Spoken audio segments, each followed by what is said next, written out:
panicking that's him. He's coming down the driveway to get me. But once I got past a lot of that stuff, I'm able to look at him for who he really is, and he's really quite a coward. So I don't feel unsafe. I mean, I've done national media on him, and there was there was no retaliation then. So right. I feel as though my fear of him wasn't grounded in reality at the time, no matter how real it felt. He's not a dangerous person to me in that sense. Good. I'm glad to hear that. So how have you recovered? Where are you today? So I threw myself into therapy for probably 3 years, pretty much non-stop, with a few breaks here and there. But I haven't been to. I actually lost my good therapist maybe 6 months ago, and being able to start again with someone new just doesn't work for me. I've tried. So I've got the coping skills I need, and I guess I'm at a point of accepting that this is what I've got, and that's just what I have to deal with now. When if I'm not having a good time, I know what I need to do to get through that.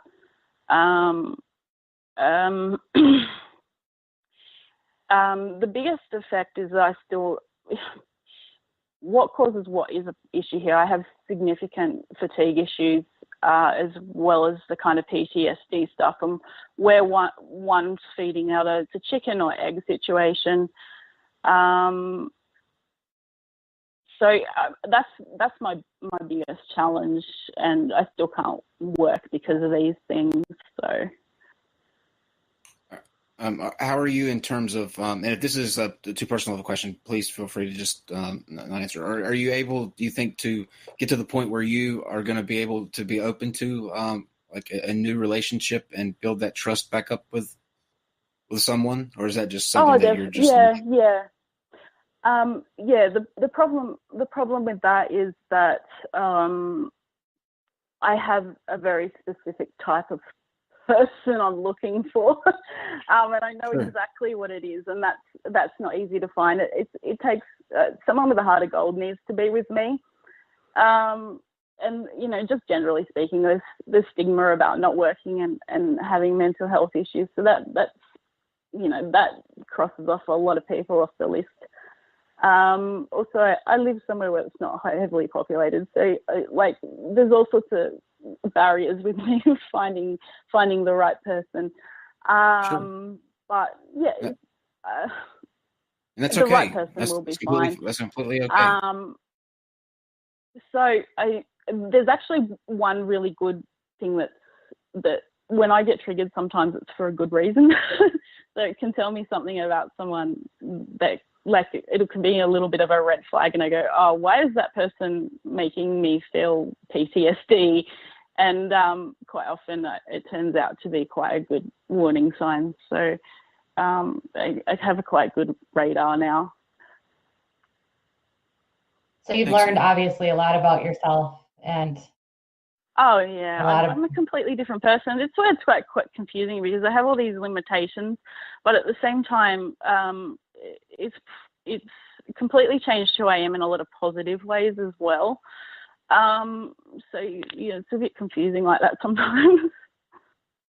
No, I think that's the best way to take a situation like this, is to be able to use it for some sort of good, whether it be in your personal life or in somebody else's. If you just let it defeat you, you can't. I mean, you have to be able to take something like this and as bad as it was, be able to see the positive benefits that have resulted because of this for you, and that you're able to recognize that and still not let it, defeat you, and you're still willing to, sort of be motivated to get up and face every day. I think, that's a win. And as I said earlier, you should be commended heavily for your whole handling of this and how you've reacted to it. I think you were fantastic in every aspect of it.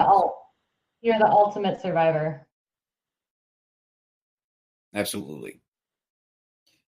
Do you have any sort of advice that you would give anybody that might be sort of either beginning to go through something like this, or is at the point where they're kind of coming out of it? Well, how would you sum up your experience talking to somebody else and telling them what kind of got you through to the end?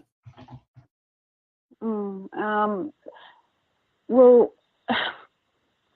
I think the most important thing is to know that what they're going through and the trauma they're feeling, or the feelings, the confusion, that early on crisis, that stage where you're going through that really heavy crisis stuff, that's kind of normal, and you're not alone in that, even if it feels like no one's validating that, because it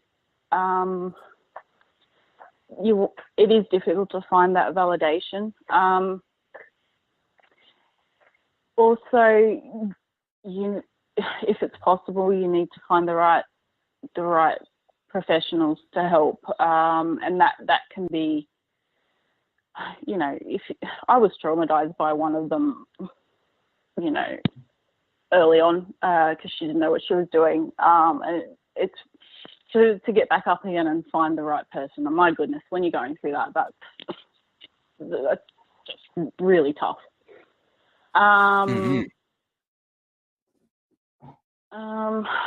Yeah, it's just giving yourself the time. I was rather impatient too. I remember one of the professionals saying to me, "You're looking at, at least 2 years here of some really tough stuff." And I was like, I didn't want to believe that, but I mean, everyone's going to be individual at how much it affects them, but just being patient with that recovery and taking your time and working through it, the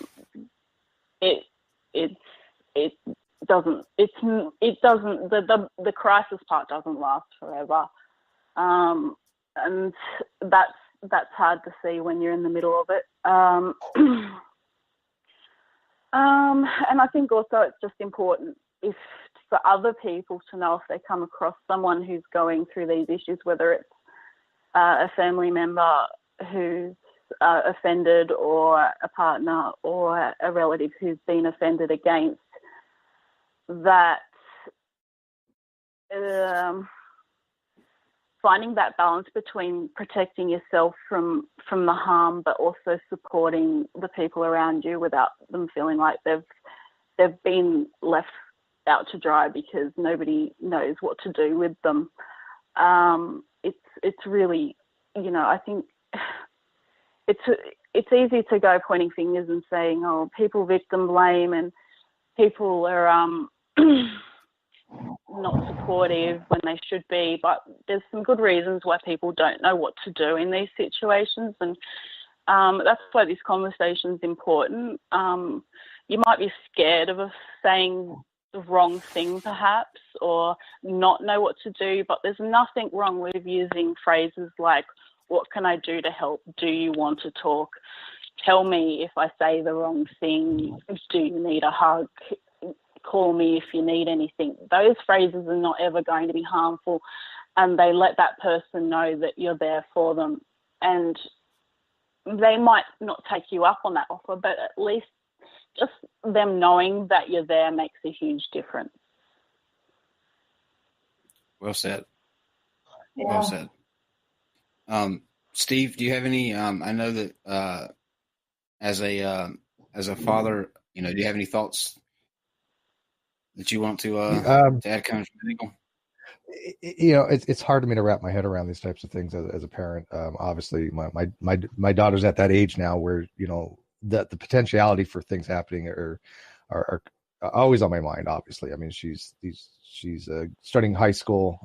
She's a good-looking girl. She's intelligent. She's outgoing. She's friendly, and so I do have to concern myself with all these types of possibilities. But I think the way you handle it, I have to agree with Kyle. I mean, I'm just very impressed at everything you did perfectly. It's the same thing I would have done in the same situation.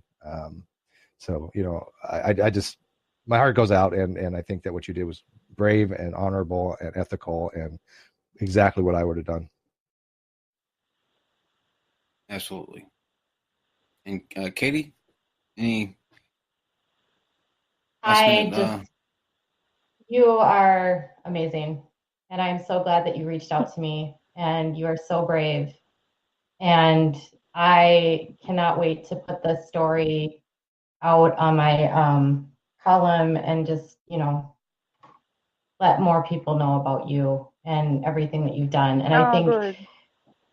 I think the underlying thing for all of this is that you are providing so much for women that probably don't feel like they have a voice and that have been victims. And, I don't know why we don't talk about these things. We should talk about these things. You shouldn't have been treated the way that you were. You weren't the person that was doing these things. You didn't know. I think sometimes it's hard for people to realize that any of us can be conned by anyone. That somehow we all need to feel like, oh, that wouldn't happen to us. So, I'm just glad that you have come to this point where you are stronger and you're getting stronger. And, I'm very happy to hear that you're open to the possibility of love again. That makes my heart very happy for you. Yeah, I don't feel very optimistic about it, but honey, more from not. I've done the work I need to do to be in a healthy relationship. It's finding someone else. Oh. I don't feel very optimistic just because I guess I have special needs.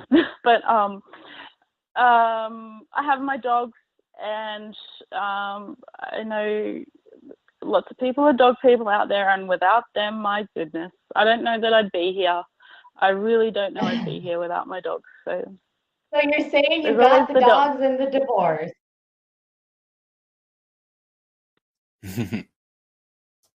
Sorry? Did you get the dogs? So you got the dogs in the divorce? No, I had the dogs prior. This is like, we had the dogs together, but I was the one collecting them. They came with me. Okay. And I was able to keep them, thank goodness. So.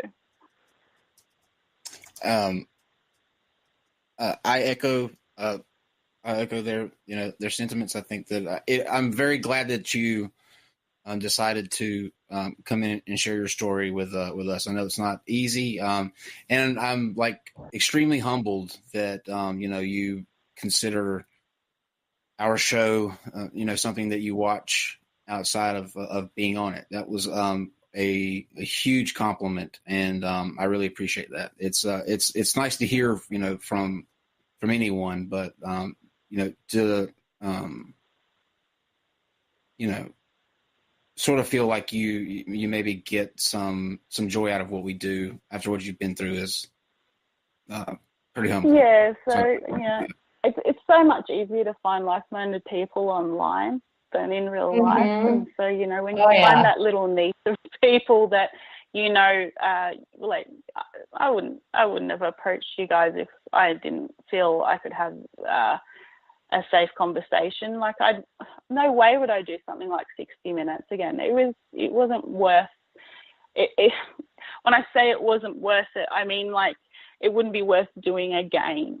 It was worth it at the time, and it was something I needed to do for me at the time, but I would not do that again.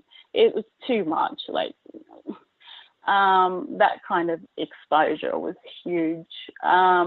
So finding a safe little niche, that's great.